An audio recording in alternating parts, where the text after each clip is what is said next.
నీకు తగిలిన దెబ్బలు చూపించమ్మా. తీస్తా. ఒక అమాయకుణ్ణి, మానసికంగా సరిగ్గా లేని వ్యక్తిని మీరు హింసిస్తున్నారని చెప్పి కమిషనర్కి, మీ పైన ఐజీకి, డిఐజీకి అందరికీ ఈ వీడియో పంపిస్తా. సోషల్ మీడియాలో పెట్టి రచ్చ చేస్తా. అప్పుడు మీ అందరి ఉద్యోగాలు పోయి రోడ్డు మీదకి దిగొస్తారు. అమ్మమ్మ, ఆ పని మాత్రం చేయకమ్మా. మాకు తెలియక అలా చేసామమ్మా. ప్లీజ్ అమ్మా. ఇప్పుడు తెలిసింది కదా, మర్యాదగా కృష్ణని వదిలిపెట్టండి. అంతేకాదు, కృష్ణ మీద పెట్టిన కేసుని కూడా విత్డ్రా చేసుకోండి. ఎఫ్ఐఆర్ కాపీ, కృష్ణని రెండు నా చేతిలో పెడితే నేను ఇక్కడి నుంచి వెళ్తా. రే, ఈ అమ్మాయి చెప్పినట్టు తను తీసిన వీడియోని, ఈ సర్టిఫికేట్ ని కనుక సోషల్ మీడియాలో పెట్టిందంటే మనందరి ఉద్యోగాలు పోయి రోడ్డున పడతాం.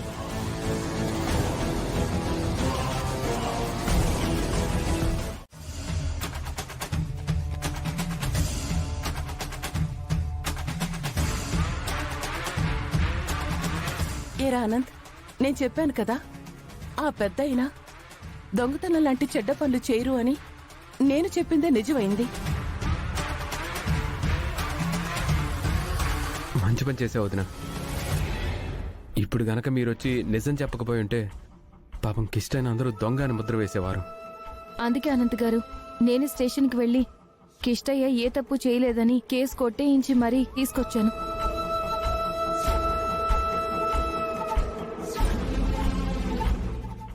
సరే సరే, ఈ పెద్దయిన ఏ తప్పు చేయలేదని తేలింది కదా.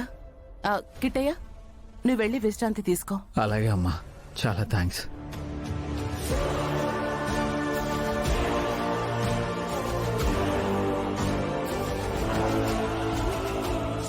ఈ ఇంట్లో ఎవరు ఎలాంటి వాళ్ళో అందరికీ బాగా తెలుసు. అమాయకుల మీద నిందలు వేస్తే ఆ పాపం ఊరికే పోదు.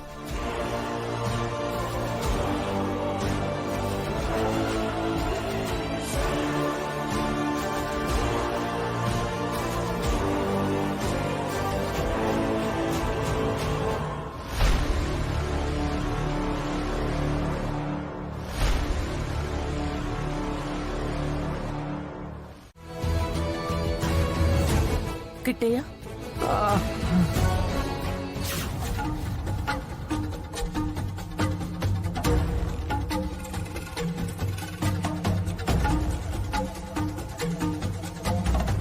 అమ్మ త్రిపుర, నువ్వేంటి ఇక్కడున్నావు? ఏం లేదు అత్తయ్య, పాపం కిష్టయ్యకి నా వల్ల దెబ్బలు తగిలాయి కదా, ఎలా ఉందో అని చూడ్డానికి వచ్చాను. నేను కూడా ఇందాక సరిగ్గా పలకరించలేకపోయాను. అందుకే ఎలా ఉందో ఏంటో చూసి వెళ్దామని వచ్చాను. నాకు బానే ఉందమ్మా. కిట్టయ్య అమాయకుడు. కాకపోతే ఆ డబ్బులేవో నా దగ్గరకొచ్చి అడిగినా నేనైనా ఇచ్చేదాన్ని కదా. నువ్వు కూడా సరాసరి వెళ్ళి ఎందుకు డబ్బులు తీసుకున్నావు కిట్టయ్య? ఏమోనమ్మా, త్రిపురమ్మ ఫోన్ చేసి ఆ బాబుకి అర్జెంటుగా ఆపరేషన్ చేయించాలి, డబ్బులు కట్టాలని చెప్పగానే నాకు కాళ్ళు చేతులు ఆడలేదమ్మా. అందుకే ఆ తొందరలో చిన్న తప్పు చేశాను, నన్ను క్షమించండి అమ్మా. అయ్యయ్యో, నువ్వు మంచి పని చేసావు కిట్టయ్య. కానీ అదేదో సరైన దారిలో చేసుంటే నీకీ కష్టం వచ్చేది కాదు కదా. ఇంకోసారి ఇలాంటి అవసరం ఏదైనా వస్తే నువ్వు నా దగ్గరకు వచ్చి అడుగు, సరేనా? అలాగేనమ్మా. నీకు పాపకి నేను వెళ్లి భోజనం పంపిస్తాను. భోంచేసి మీరు విశ్రాంతి తీసుకోండి. అలాగే అమ్మా. త్రిపుర, నువ్వు రా అమ్మా. అలాగే అత్తయ్య. ఇదిగో కిష్టయ్య. Hi sir. హాయ్. మీరు? నా పేరు Phani sir, Balakrishna group of company నుంచి వచ్చాను. ఓ మీరా? నేను నన్ను కలవాలని ఫోన్ చేశారు. అవును sir. Oh okay, please SIT. Thank you.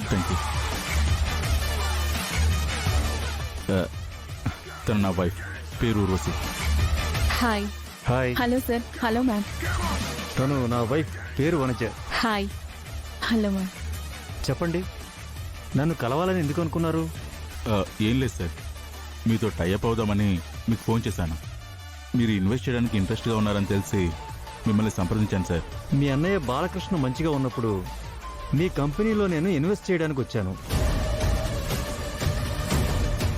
అప్పుడు మీ అన్నయ్య నా ప్రపోజల్ని సున్నితంగా తిరస్కరించాడు. అప్పటి నుంచి మీ బిజినెస్లని, మీ గ్రోత్ని చూస్తూ ఉన్నాను. బట్ ఇప్పుడు బాలకృష్ణకి ఏదో హెల్త్ ఇష్యూ వల్ల కంపెనీని చూసుకోవట్లేదు. అందుకే అంతగా లాభాలు ఆర్జించట్లేదని మాకు తెలిసింది. అవును సార్, మీరన్నది నిజమే. మా అన్నయ్య తర్వాత అంతే సమర్థవంతంగా నేను మా కంపెనీలను హ్యాండిల్ చేయగలను. కానీ కొంతమంది వల్ల నాకు మా కంపెనీలో పొజిషన్ రావట్లేదు.